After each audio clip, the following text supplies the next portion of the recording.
Экс-президент на совещании по развитию жилищно-коммунального хозяйства запретил рассчитываться с Европейским банком реконструкции и развития и другими зарубежными банками по договорам, которые те якобы не завершили. Первое, что следует сказать: неисполнение заемщиком, то бишь узурпировавшим власть в Беларуси правительством во главе с Лукашенко, обязательств по кредиту называется очень просто – дефолт. А заемщику, допустившему дефолт, в обозримом будущем никто кредита не даст. Правда, в текущей ситуации никто и так не дал бы. У любого нового долга белорусского госпредприятия будет мусорный рейтинг.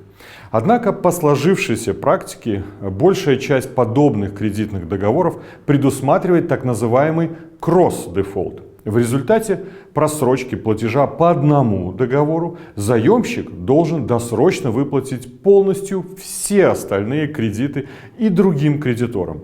Но даже если без кросс-дефолта, то последует арбитраж, суд в таком месте, где всегда до законов, и принудительное взыскание с должника, в данном случае с Республики Беларусь.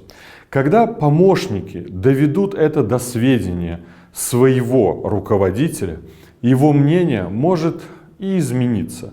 Такие примеры уже были в истории. Не стоит сбрасывать со счетов и обстановку, в которой было сделано это заявление. Та часть совещания экс-президента, которая транслируется по телевидению, не больше, чем пиар-акция, рассчитанная на доверчивую аудиторию зрителей, чтобы продемонстрировать смелость и решительность экс-президента в отсутствии положительных результатов экономической политики последних лет, которые привели к экономической изоляции Беларуси и обнищанию белорусов.